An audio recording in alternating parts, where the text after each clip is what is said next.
और डिस्ट्रिक्ट रुद्रप्रयाग का मैं निवासी हूँ। मैं वर्तमान में इसी शहर में रहता हूँ और मुझे भी एक दिन इस बिजनेस में फंसाया गया था। आप में से कितने लोग फंसे हैं? काफी लोग फंसे हैं, है ना? लेकिन इस सिस्टम की जो गहराई है, जब आप उस गहराई से जुड़ते हैं तो आपको ये एहसास होता है कि आप फंसाए नहीं गए हैं, आप बसाए गए हैं। इसलिए आज आप लोग यहां पर हैं।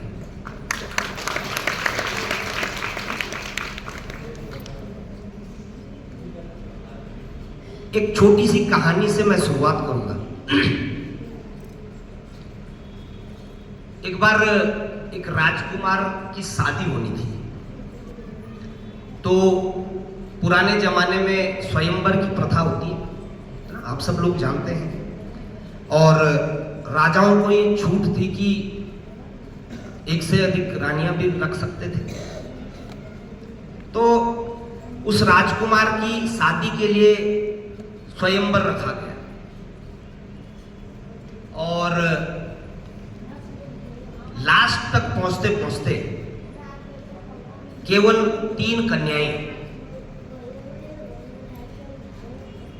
फाइनल इंटरव्यू तक पहुंची, है ना। बहुत सारे बीच में उन्होंने चैलेंजेस रखे, उनको पार करते हुए फाइनल में 3 कन्याएं लास्ट तक पहुंची और उन तीनों में से राजा ने एक को चुनना था।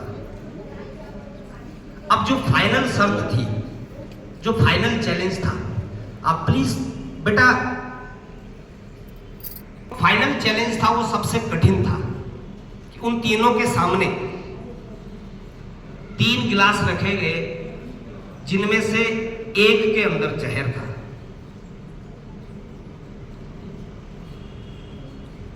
और उनको ये बोला गया कि आपने इसको पीना है।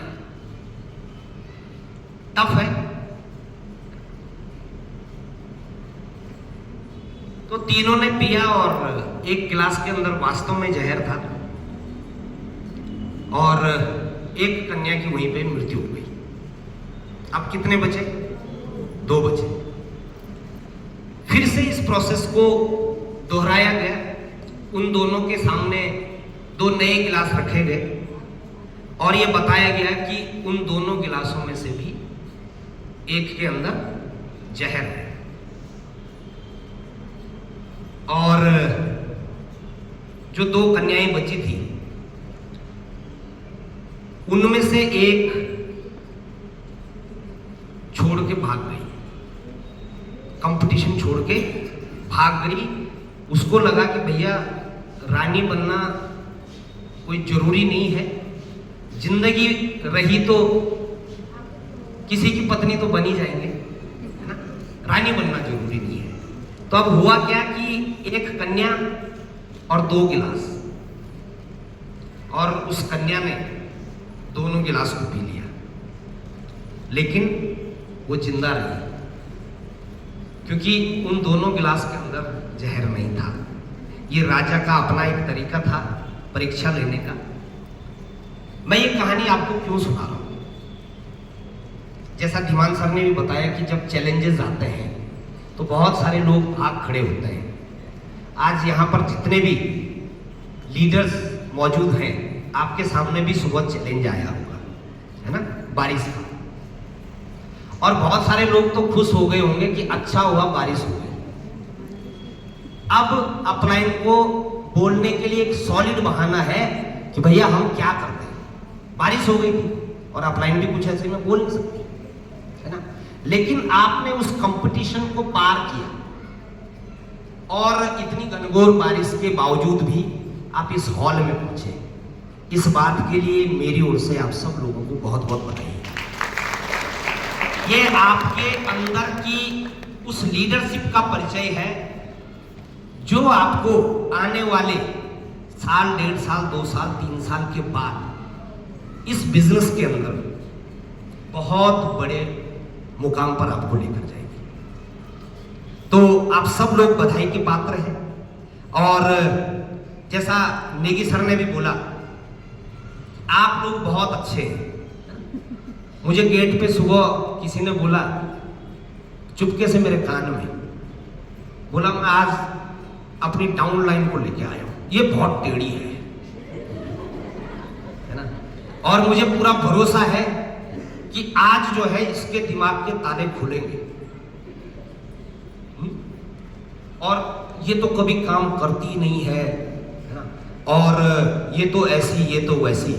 और मैं देख रहा था जब मौका आया ये बोलने का कि आप बहुत अच्छे हैं, तो संयोग से उनका मुंह उसी डाउन लाइन की ओर हो गया। अब ये बोले तो बोले कैसे, लेकिन मैं देख रहा था फिर भी उन्होंने बोल दिया कि आप बहुत अच्छे हैं। और बोले हुए शब्दों का फर्क बहुत ज्यादा पड़ता है। मुझे आज एक ऐसा टॉपिक मिला है जिसको मैं जस्टिफाई कर पाऊंगा या नहीं मुझे नहीं पता, लेकिन मेरा ये मानना है लगभग 22,000 लोगों की टीम है मेरी डाउन लाइन में, जो कंप्यूटर दिखाता है लगभग 22,000 तक मैंने गिने हैं, उसके बाद से गिनना मैंने छोड़ दिया। उन लोगों के साथ काम करने का जो मेरा तजुर्बा है उसके आधार पे मैं ये बोल सकता हूं कि जो टॉपिक मेरे पास है वो इस बिजनेस का जादू है। उस टॉपिक का नाम है एडिफिकेशन। सुना है किसी ने ये सब? एडिफिकेशन। कोई इसके मायने बता सकता है? एडिफिकेशन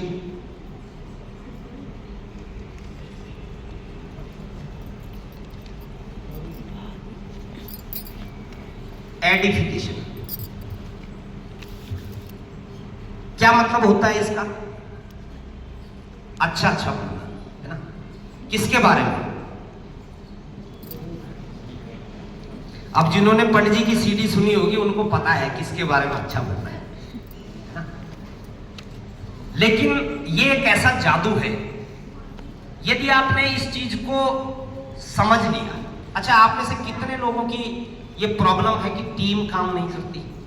हम टीम में लोगों को जोड़ते तो हैं, ज्वाइनिंग भी हो जाती है टीम में, लेकिन लोग काम नहीं करते। ये कितने लोगों का प्रॉब्लम है? अच्छा, अधिकतर लोगों का प्रॉब्लम है। तो मैं आपको ईमानदारी से बताना चाहता हूं, एडिफिकेशन वो जादू है, यदि आपने इसको ठीक ठीक समझ लिया तो आपकी टीम भी काम करने लगेगी और आपका बिजनेस भी दौड़ने लगेगा। कितने लोग चाहते हैं कि आपका बिजनेस दौड़े? चाहते हैं सभी? ओके। ये क्या है और कैसे काम करता है, इसके बारे में थोड़ी सी बातचीत करूंगा। मेरा टाइम अगर कंप्लीट हो जाए तो प्लीज इशारा जरूर कीजिएगा। एडिफिकेशन का मतलब जो होता है अच्छा अच्छा बोलना, पंडित जी की भाषा में नैतिक उन्नति, सलाह, तारीफ, बढ़ावा देना या अच्छा अच्छा बोलना। किसके बारे में? अपलाइन के बारे में। किसके बारे में? डाउन लाइन के बारे में, प्रोडक्ट के बारे में, क्रॉस लाइन के बारे में, सिस्टम के बारे में। क्यों बोलना है अच्छा अच्छा? इससे क्या फायदा होता है? इस बात को आज थोड़ा सा समझेंगे, क्योंकि यदि ये बात आपको पकड़ में आ गई ना, आपकी टीम में शानदार लीडर्स की खान तैयार हो जाएगी। चाहते हैं? अच्छा, आप में से कितने लोग हैं जो पहली बार आ रहे हैं आज प्रोग्राम? कुछ नए साथी हैं क्या? आप लोग आरसीएम परिवार से जुड़े? ओके, पहली बार किसी प्रोग्राम में आ रहे हैं। ओके। और ये जो आज का प्रोग्राम रखा गया है इसको बोलते हैं लीडरशिप डेवलपमेंट प्रोग्राम। आप इसमें पढ़ पा रहे होंगे, do you know what makes the difference? लिखा है पोस्टर पे, आप लोगों ने देखा है कि क्या आप जानते हैं कौन सी चीज अंतर पैदा करती है? किसमें? एक लीडर, एक कामयाब व्यक्ति में, और एक साधारण से डिस्ट्रीब्यूटर में जो आरसीएम में जुड़ता है और बाद में आरसीएम को ही गाली देने लग जाता है कि कुछ नहीं होता। आपको मिलते हैं ऐसे लोग कि हम भी जुड़े थे, कुछ नहीं होता। This is the difference. क्या? लीडरशिप डेवलपमेंट प्रोग्राम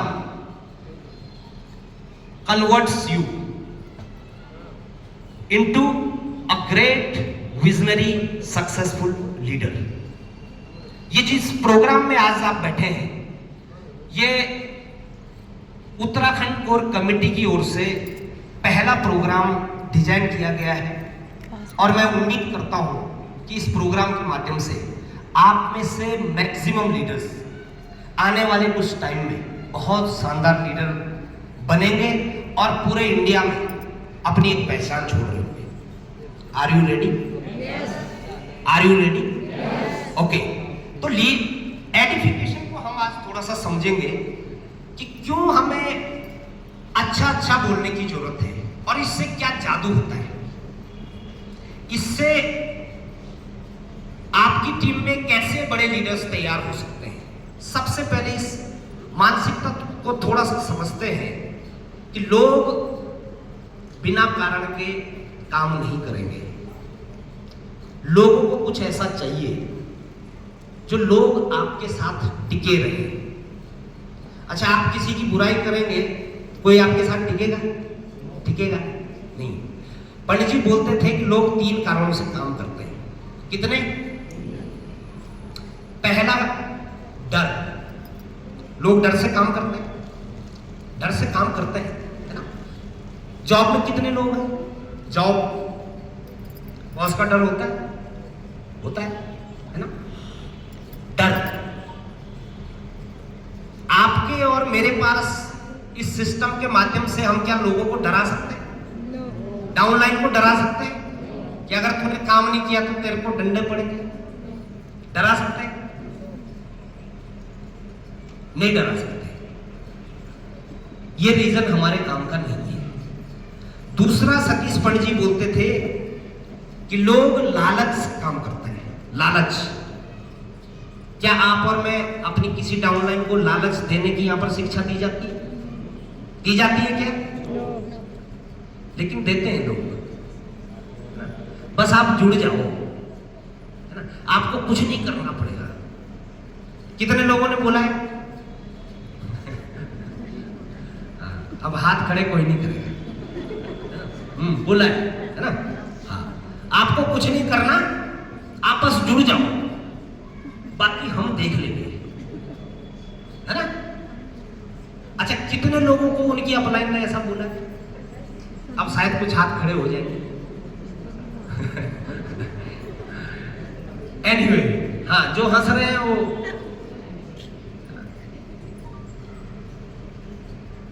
और कुछ टाइम बाद क्या होता है कि वो एक बार ज्वाइनिंग का सामान ले लेता है, दोबारा वो सामान भी नहीं लेता। अब ये बंदा इसको बड़े इरिटेट होकर बोलता है, तुम कर क्यों नहीं रहे कुछ?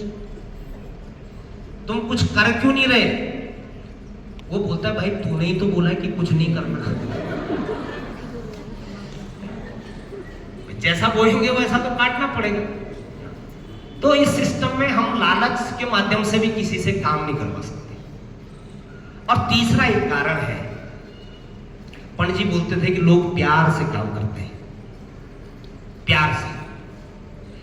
अगर आप अपने टीम में शामिल होने वाले नए साथियों को ये फीलिंग दे सके कि आप उनकी केयर करते हैं, तो लोग जरूर आपके साथ कुछ टाइम टिकेंगे, जरूर टिकेंगे। क्योंकि शुरुआत में पैसा नहीं आता, आसानी से नहीं आता। तो फिर क्यों एक व्यक्ति आपके साथ टिका रहेगा? सोचिए, आप बोलते हैं ये आरसीएम में जुड़ गया, अब इसको काम करना चाहिए, वो क्यों आपके साथ टिका रहेगा? क्या आप उसको कुछ ऐसा दे पा रहे हैं? क्या आप एक अपलाइन के तौर पे उसको कुछ दे पा रहे ऐसा जो वो 6-8 महीने आपके साथ टिक जाए? प्यार, सम्मान, उसको ये एहसास दिलाना कि वो इस दुनिया के अंदर बोझ बढ़ाने के लिए नहीं आया है। उसको ये एहसास दिलाना कि वो इस दुनिया के अंदर कुछ बड़ा काम करने के लिए पैदा हुआ है। उसको ये एहसास दिलाना कि वो भी दुनिया के 5% कामयाब लोगों में शामिल हो सकता है। यदि ये एहसास आपने एक नए व्यक्ति को दिला दिया, वो आपके साथ टिका रहेगा। और यदि वो आपके साथ टिका रहा तो वो इस सिस्टम की गहराई को समझेगा। अगले 2, 4, 6, 8 महीने के भीतर वो इस सिस्टम की गहराई को समझेगा। वो उन तमाम काबिलियत को अपने अंदर डेवलप करेगा जो इस बिजनेस के अंदर, जो इस सिस्टम के अंदर कामयाब होने के लिए बहुत जरूरी होती है। बात समझ में आ रही? और यही हम नहीं करते। हम एक नए व्यक्ति को क्या बोलते हैं? महीने की 25-26 तारीख को क्या बोलते हैं? तूने सामान क्यों नहीं खरीदा? तूने सामान क्यों नहीं खरीदा? और उसको ये एहसास होना शुरू हो जाता है कि इस व्यक्ति को केवल अपने बिजनेस की परवाह है, इस व्यक्ति को केवल अपने पीवी की परवाह है, और वो आपके साथ टिकना नहीं चाहता। आज एडिफिकेशन के माध्यम से मैं थोड़ा सा आपको ये बताना चाहूंगा कि एडिफिकेशन क्यों जरूरी है। सबसे पहला पॉइंट, मैठाड़ी सर, क्यों एडिफिकेशन जरूरी है, इस जादू को आप समझिए। आप इस हॉल के अंदर आ गए हैं ना, थोड़ा सा ध्यानपूर्वक एक्टिव लिसनिंग कीजिए। मैं जो आपसे बात बता रहा हूं ये स्वर्गीय श्री सतीश पंडित जी की ही बातें हैं।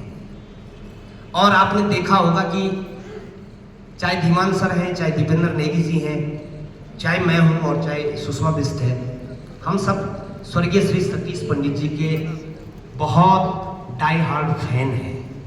एक बार दिल से तालियां हो जाए उस महान आत्मा के लिए जिन्होंने भारत को ये सिखाया कि असली डायरेक्ट सेलिंग क्या होता है। ओके, तो एडिफिकेशन का सबसे पहला जो जादू है, यदि आप इसको सीख गए तो एवरीबडी लाइक्स इट, हर कोई इसको पसंद करता है।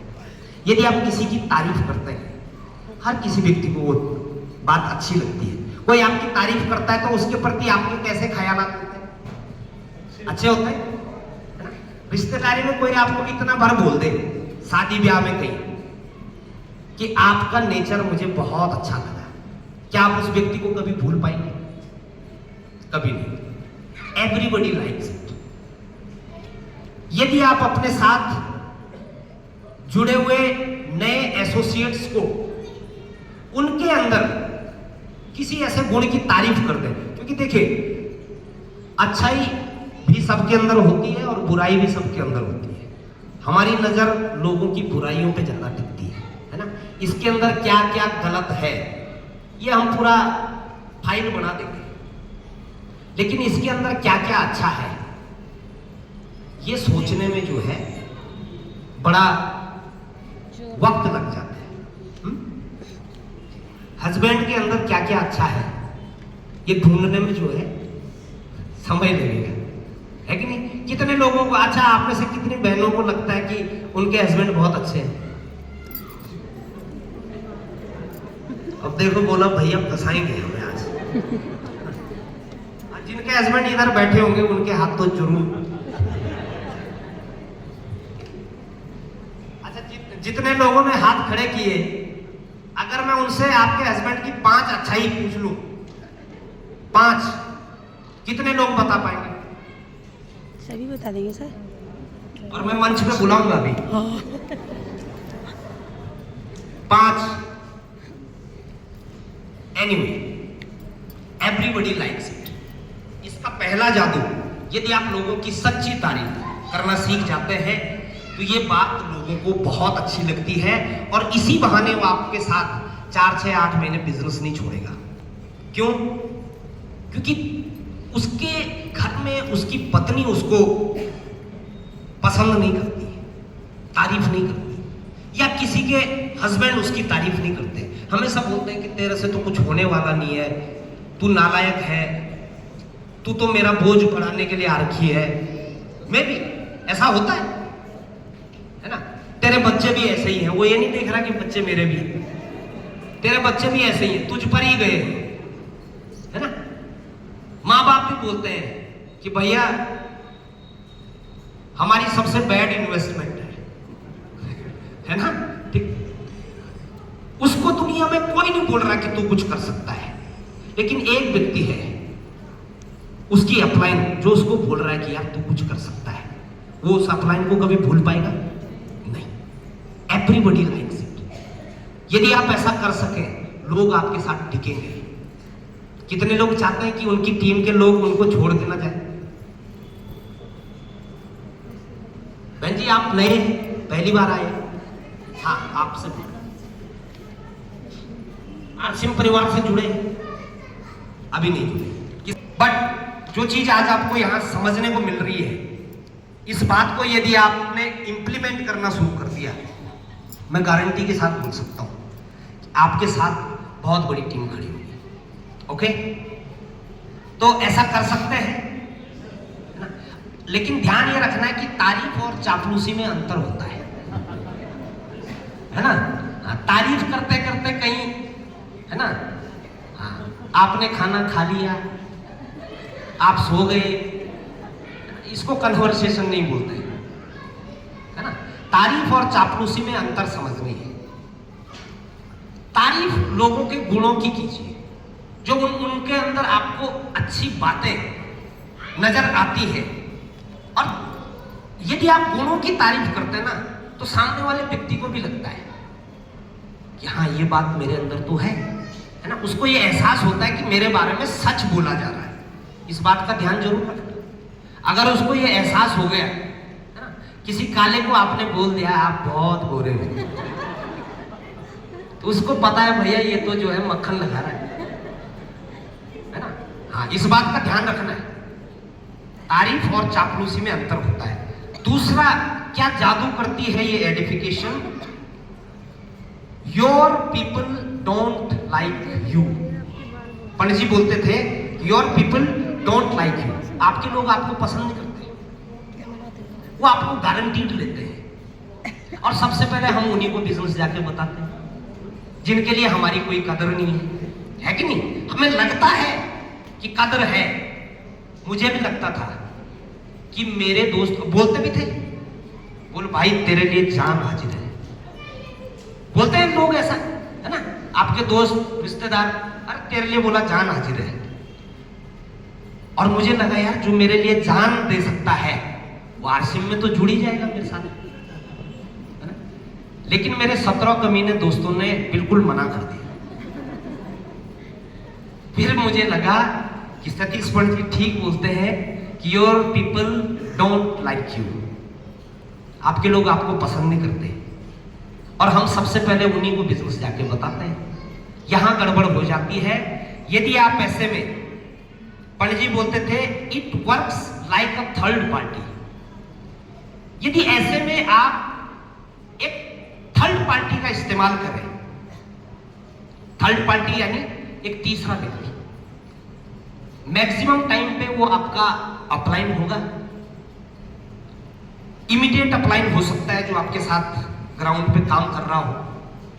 उस व्यक्ति को यदि आप सही सही एडिफाई करके अपने दोस्तों से, परिचितों से मिलवाते हैं, इस बात में संकोच मत कीजिए, क्योंकि हमारा स्वभाव है कि किसी के बारे में बुरा बोलना हो तो पूरी डिक्शनरी है अपने पास, है कि नहीं। महिलाएं ज्यादा जानती हैं इस बारे में। पति की बुराई करनी हो तो पूरी डिक्शनरी है अपने पास। लेकिन अच्छा अच्छा बोलना हो तो शब्द ही नहीं मिलते, तब शब्द गायब हो जाते हैं। अच्छा, पुरुषों से पूछना चाहता हूं, कितने लोगों ने पत्नी के खाने की तारीफ की है? अच्छा, सभी हाथ खड़ा कर रहे हैं, वाह। अच्छा, कितने पुरुषों की पत्नियां भी यहां पर हैं जिन्होंने हाथ खड़े किए? अच्छा बहन जी आप हैं, सच बताइए इन्होंने तारीफ की है? हाँ देखो, चोरी पकड़ी गई भाई साहब। अच्छा अच्छा बोलने में बड़ा जोर लगता है, लेकिन किसी तीसरे व्यक्ति के बारे में बोला जा सकता है। हम अपने बारे में तो अच्छा अच्छा नहीं बोल सकते, है ना, वो अपने मुंह मियां मिट्ठू बनने जैसा बात हो जाएगा, लेकिन अपनी अपलाइन के बारे में बोला जा सकता है ना। एक प्रैक्टिकल थोड़ा सा कर लेते हैं। यदि आप ऐसा करेंगे तो आपको जो है मैक्सिमम रिजल्ट्स मिलेंगे। रिजल्ट नहीं आने का सबसे बड़ा रीजन क्या है कि जो आपकी हॉट लिस्ट है 10, 15, 20, 25, 30 लोग जो जिनको आप शुरुआत में बिजनेस बताते हैं, वहां पर आप अपलाइन का इस्तेमाल नहीं करते, एज ए थर्ड पार्टी नहीं करते। और सामने वाला बोलता है, मामा को आपने प्लान दिखाया, मामा बोल रहा है यार तेरे को तो मैंने बचपन में निकर में देखा है, तू क्या मेरे को प्लान बताएगा, है ना। उसके लिए हमारा वैल्यू नहीं है। दोस्तों बिना गालियों से तो शुरुआत ही नहीं होती, है ना। वो क्या हमारी बात को वैल्यू करेगा, ये वैल्यू का मामला है। लेकिन मैं अपने किसी नए प्रोस्पेक्ट से, मान लो पुरोहित जी मेरे दोस्त हैं, है ना, और मैंने पुरोहित जी को ये बोल दिया कि पुरोहित जी मैंने हाल में एक काम शुरू किया है, मुझे इस काम को सीखते हुए बहुत मजा आ रहा है दोस्त, और जिनके साथ मैं ये काम सीख रहा हूं उन्होंने मुझे ये बोला है कि आपकी जानकारी में क्या कोई ऐसा व्यक्ति है जो जीवन में कुछ बड़ा काम करना चाहता हो। तो पुरोहित जी मुझे आपका नाम ध्यान में आया। अब पुरोहित जी की भी थोड़ी एडिफिकेशन हो गई, ध्यान दीजिएगा, है ना। पुरोहित जी को क्या लगा कि यार वशिष्ठ जो है मेरे बारे में ऐसा सोचता है क्या कि मैं जीवन में कुछ बड़ा काम करने की चाहत रखता हूं, ठीक। लेकिन पुरोहित जी मैं भी नया हूं, मुझे इस काम की बहुत ज्यादा जानकारी नहीं है। मैं आपको एक ऐसे व्यक्ति से मिलाना चाहता हूं जिनके साथ मैं इस काम को सीख रहा हूं, वो इस बिजनेस में फला लेवल पे है, उनकी इस बिजनेस के अंदर इतनी इनकम है, जो भी है ना, अपने अपलाइन के बारे में जो भी आप जानते हैं। और उस व्यक्ति से मिलके दिल को सुकून आ जाता है पुरोहित जी, ऐसा लगता है कि हम भी जीवन में बहुत कुछ कर सकते हैं। ऐसे व्यक्ति से मैं आपको जरूर मिलाना चाहूंगा। तो कितने चांस हैं कि पुरोहित जी तैयार हो जाएंगे? काफी हद तक चांस है, काफी हद तक चांस है ना। और लास्ट में ये बोल दीजिए कि पुरोहित जी मुझे पूरा भरोसा है, यदि उनका आशीर्वाद हमें मिल जाए ना तो आप और मैं मिलकर बहुत बड़ा काम कर सकते हैं। दोनों की एडिफिकेशन होगी। लेकिन मैक्सिमम टाइम हम क्या करते हैं, इसका उलट करते हैं, इसका उलट करते हैं। और मैंने प्रैक्टिकली भी इसको देखा है। पंडित जी तो कैसेट में बोल के गए, मैंने प्रैक्टिकली भी इसको देखा। कई बार डाउनलाइन क्या करती है, अपलाइन को ले जाती है साथ किसी से मिलवाने के लिए। मान लीजिए पुरोहित जी मेरे दोस्त हैं और मैं हूं नौसिखिया आदमी, आरसीएम में शुरू में सब नौसिखिया होते हैं, शुरू में होते हैं, मानते नहीं है वो अलग बात है लेकिन होते जरूर है। और मान लीजिए मेरी अपलाइन है धीमान सर, मान लीजिए, और मैं पुरोहित जी के पास ले गया धीमान जी को मिलाने के लिए। अब मैं इंट्रोडक्शन करवा रहा हूं, कैसे कि पुरोहित जी सॉरी धीमान सर, ये मेरे दोस्त है पुरोहित साहब, सर इनकी लिस्ट इतनी बड़ी है ना, ठीक, अगर ये इस बिजनेस में आ गए ना आग लगा सकते हैं सर, आग। अरे इनका बोलने का तरीका गजब सर, ये तो नेता भी रह चुके हैं। कोई नेता तो नहीं है हमारे बीच, कोई बात नहीं, मैंने तारीफ ही की है ना। ये नेता रह चुके हैं। अच्छा आगे सर कोठियाल साहब प्रणाम। और धीमान सर अगर ये हमारे साथ बिजनेस में आ गए ना सर, हमारा बिजनेस तो यूं दौड़ेगा, ठीक। अब मैंने पुरोहित जी के बारे में जो बोला गलत नहीं बोला, ठीक, लेकिन पंडित जी बोलते थे कि यहां पर एक साइंस काम करती है।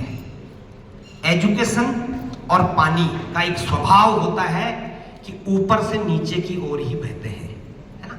हाँ वो मोटर वाला मत लगाना अभी आप यहाँ पे, है ना। इसको नेचुरली समझो कि शिक्षा और पानी का एक स्वभाव है कि ऊपर से नीचे की ओर ही बहता है, ठीक। मैंने पुरोहित जी के बारे में जो बोला गलत नहीं बोला, लेकिन अब सवाल ये है कि मैं धीमान सर को कैसे इंट्रोड्यूस करता हूं, है ना। तो पुरोहित जी के बारे में मैंने बढ़िया बढ़िया सर, इनके 4 गाड़ियां हैं और बहुत बड़ा इनका बिजनेस है और ये तो कमाल के व्यक्ति हैं। और पुरोहित साहब ये है मेरी अपलाइन धीमान जी, ये आपको एक नए काम के बारे में बताएंगे। अब बताइए धीमान साहब की बात क्यों सुनेंगे पुरोहित जी? क्योंकि धीमान जी के सामने मैंने पुरोहित जी को ऊपर तो कर दिया, अब धीमान जी रह गए नीचे, यानी आपका अपलाइन रह गया नीचे, और जिससे आप मिलवा रहे हैं, जिसको आप बिजनेस में लाना चाहते हैं, उसको चढ़ा दिया आपने ऊपर। तो मामला पंडित जी बोलते थे कि यहां पर साइकोलॉजी रिवर्स हो जाएगी, उल्टा काम हो गया है, इससे रिजल्ट नहीं आएगा। लेकिन अगर मैं इसी बात को पुरोहित जी के बारे में जो मैंने बोला वो एज इट इज मैंने बोला, अब मैं धीमान जी को यानी अपनी अपलाइन को इंट्रोड्यूस करवा रहा हूं कि पुरोहित साहब ये है धीमान सर, जिनके मेरे जीवन में आने से, जब से मैं धीमान सर से मिला हूं, मेरे जीवन में एक अलग चार्म आ गया है सर। मैं इनसे मिलने से पहले ये नहीं समझ पाता था कि जिंदगी को जीते कैसे हैं। ये वो शख्सियत है जिनसे मिलने के बाद मुझे ये एहसास हुआ कि जिंदगी को इस तरीके से भी जिया जा सकता है। और जब मैंने इनका नॉलेज देखा इस सिस्टम के बारे में, मैं दंग रह गया सर कि कोई व्यक्ति के पास इतनी नॉलेज भी हो सकती है। मैं किसी और की बात मेरी समझ में आए ना आए सर, धीमान सर की बात मेरे दिल में घुस जाती है सर। और यही वजह है कि मैं धीमान सर का बहुत बड़ा फैन हूं और मुझे पूरा भरोसा है कि यदि आप भी इनकी बात को आधे घंटे पौन घंटे सुन लेंगे, जो इस सिस्टम के बारे में आपको बताएंगे, मुझे पूरा भरोसा है पुरोहित जी कि आज तक आपने जिंदगी को जिस तरीके से जिया, आज आपके सामने एक और तरीका नजर आएगा कि जिंदगी को इस तरीके से भी जिया जा सकता है। तो पुरोहित साहब, मेरे को बड़ा फक्र है कि मैं धीमान सर का समय ले पाया, क्योंकि उनका समय बहुत कीमती है और बड़ी आसानी से मिलता भी नहीं है सर। मैं जानता हूं कि आपका भी समय बहुत कीमती है, लेकिन मैं पिछले 3 महीने से, पिछले 1 महीने से, 2 महीने से, जो भी है ना, एक बातचीत को आप रखें, धीमान सर